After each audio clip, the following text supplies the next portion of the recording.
मई में संभावित तिथि है कि मुख्य परीक्षा ली जाए। आयोग के पास कोई ऐसा मामला विचाराधीन नहीं है कि परीक्षा को रद्द किया जाए। 4 जनवरी को पीटी और बीपीएससी परीक्षा रद्द कराने को लेकर लगातार धरना स्थल पर तमाम अभ्यर्थी बैठे हुए हैं।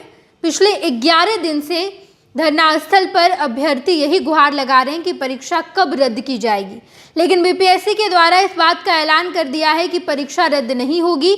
बीपीएससी के परीक्षा नियंत्रक राजेश कुमार सिंह का बयान निकलकर सामने आया और उन्होंने साफ तौर पर कहा कि हमें जो जानकारी मिली है 912 में से 911 केंद्रों में अच्छे तरीके से परीक्षा हुई है, कदाचार मुक्त परीक्षा हुई है। केवल एक सेंटर बापू परीक्षा परिसर, यहाँ पर कुछ उपद्रवों ने उपद्रव मचाया, जिसके बाद हमें परीक्षा रद्द करने की जरूरत पड़ी। हमने एक्शन लिया, परीक्षा रद्द किया और उसके बाद परीक्षा का आयोजन 4 जनवरी को किया जा रहा है और मेंस एग्जाम जो लिया जाएगा, यानी कि बीपीएससी 17वीं पीटी के बाद जो लोग पीटी क्वालिफाई करके मेंस लिखेंगे उनका एग्जाम संभावित मई में लिया जाएगा। इस बात का ऐलान राजेश कुमार सिंह ने कर दिया है। बीपीएससी परीक्षा के परीक्षा नियंत्रक हैं और उन्होंने साफ तौर पर कहा कि आयोग के पास अभी ऐसा कोई भी प्रस्ताव विचाराधीन नहीं है, यानी कि इस पर अभी विचार नहीं किया जा रहा है। ऐसा कोई प्रस्ताव नहीं आया है कि परीक्षा रद्द किया जाए। अभ्यर्थी लगातार 11 दिन से धरना स्थल पर बैठे हुए हैं। कल सभी शिक्षकों का सहयोग भी मिला अभ्यर्थी को, खान सर, रहमान सर, रोशन आनंद और इसके अलावा भी कई ऐसे शिक्षक थे जिनकी मौजूदगी थी वहाँ पर, और सभी ने मिलकर आयोग से ये गुहार लगाई कि आप परीक्षा रद्द कीजिए। लेकिन शाम तक कोई भी नोटिफिकेशन नहीं आया। आयोग ने ये क्लियर कर दिया कि परीक्षा हम रद्द नहीं कर रहे हैं। उसके बाद सभी सर धरना स्थल छोड़कर जरूर चले गए, लेकिन अभ्यर्थी वहीं पर अब तक बैठे हुए हैं। परीक्षा नियंत्रण ने कहा कि जितनी सारी अफवाहें अभी पूरे बिहार भर में चल रही है, पूरे देश भर में चल रही है, उस पर भी परीक्षा नियंत्रक ने जवाब दिया। उन्होंने कहा कि सारी अफवाहें बेबुनियाद है, जो भी बातें चल रही है वो सारी बेबुनियाद हैं, क्योंकि परीक्षा केंद्र में केवल एक ऐसी परीक्षा केंद्र है जहां पर परेशानी हुई है, जहां पर हमने देखा वीडियो सामने आया है और एक अभ्यर्थी को गिरफ्तार भी किया गया, मनीष कुमार को गिरफ्तार किया गया, क्योंकि हमने जो सीसीटीवी फुटेज देखे उसमें साफ तौर पर दिखाई दे रहा था कि बापू परीक्षा परिसर में जैसे ही अभ्यर्थियों ने हंगामा किया, कुछ अभ्यर्थी क्वेश्चन पेपर लेकर नीचे फेंक दिया और उसके बाद बाहर में जो लोग मौजूद थे उन्होंने फ़ोटो क्लिक करके, ये सब कुछ 1 बजे के बाद हुआ है, फ़ोटो खींच के वायरल कर दिया। लेकिन परीक्षा अगर पेपर लीक की बात सामने आती कि परीक्षा में पेपर लीक हुआ है, तो पेपर लीक 11 बजे के अगर पहले हुआ हो तो इसे मान्य माना जाएगा, तो हम कह सकते कि पेपर लीक है। 11 बजे तक तो सारे अभ्यर्थी अपने केंद्र में चले गए थे, गेट बंद हो गया था, बाहरी कनेक्ट एकदम खत्म हो गया था। अगर पेपर चला भी गया, सर्कुलेट भी हो गया, लेकिन इसके बावजूद उसका आंसर लिखकर नहीं आ सकता कभी भी परीक्षा केंद्र में, क्योंकि तमाम अभ्यर्थी का बाहर से कनेक्शन खत्म कर दिया जाता है। ये तमाम बातें परीक्षा नियंत्रक के द्वारा कही गई और साफ तौर पर इस बात का ऐलान कर दिया गया है कि परीक्षा किसी भी कीमत पर रद्द नहीं होगी। अब आप सुनिए परीक्षा नियंत्रक ने क्या कुछ कहा है। चलो दे दो। ये स्पष्ट करना चाहेंगे कि आयोग के समक्ष अभी ऐसा कोई प्रस्ताव विचाराधीन नहीं है।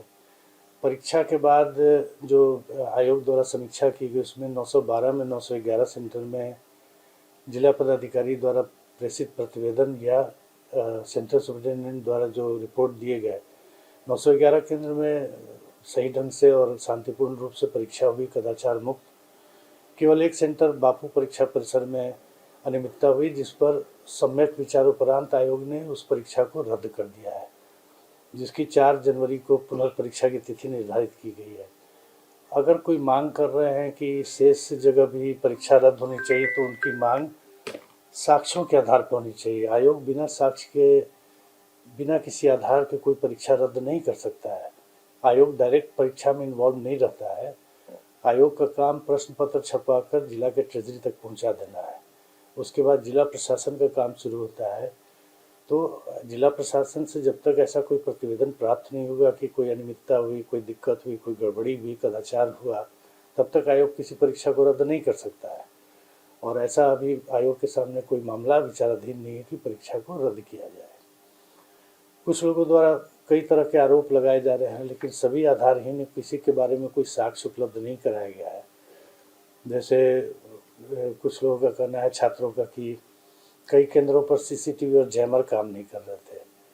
किसी कमरे में बैठा हुआ आदमी जिसके पास न मोबाइल है, वो परीक्षा देने आया हुआ है, उसको कैसे पता कि जैमर काम नहीं कर रहा और सीसीटीवी काम नहीं कर रहा है?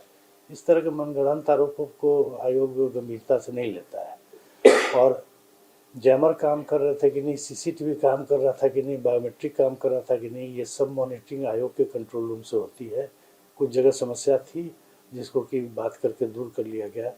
सीसीटीवी और जैमर कोई मैंडेटरी थोड़ी है कि काम नहीं कर रहा था तो कोई परीक्षा में व्यवधान उत्पन्न हो गया। पहले परीक्षा नहीं होती थी सीसीटीवी और बिना जैमर के।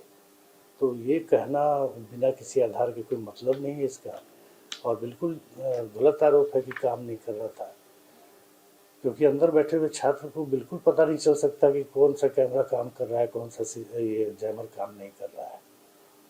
एक आरोप ये भी लग रहा है कि एक कोचिंग संस्थान से कुछ प्रश्न मिल गए, तो उस कोचिंग संस्थान के टेस्ट सीरीज के 14 प्रश्न कुल बीपीएससी के 150 प्रश्नों से मेल खा गए। प्रश्न पत्र कोई बाहर से थोड़ी मंगाया जाता है, इसी भारत के जो एक नॉर्मल सिलेबस है उसी से सेट किए जाते हैं। ये तो बुरी बात है कि 150 में मात्र टेस्ट सीरीज से 14 प्रश्न मतलब मिले। अब उस टेस्ट सीरीज पर जो डिपेंडेंट हो के जाएगा तो वो कभी पास नहीं कर पाएगा। एक तरफ कहा जा रहा है कि आसान प्रश्न पत्र आए थे, तो आसान प्रश्न पत्र आए तो कट ऑफ हार जाएगा, 100 जाएगा, 110 जाएगा 150 में। अगर कठिन प्रश्न आते हैं तो 80 जाएगा, इसमें कौन सी बड़ी बात है?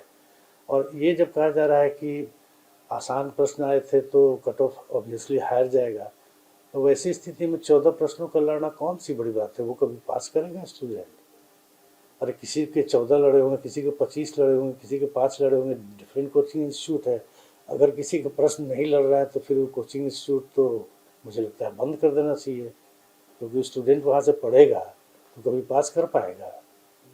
तो ऐसा कुछ नहीं है, आरोप आधारहीन है, तो उसको हम लोग, प्रश्न पत्र लीक का आरोप भी बिल्कुल आधारहीन है।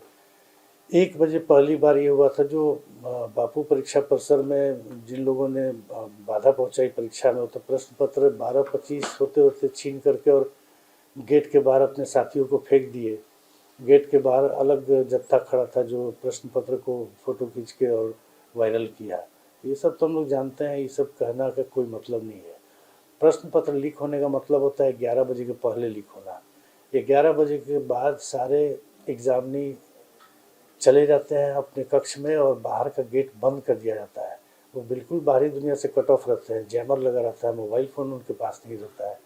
11 बजे के बाद अगर कोई प्रश्न पत्र बाहर भेज भी देता है तो किसी भी हाल में वो सॉल्व होकर परीक्षार्थी तक पहुंच ही नहीं सकता है।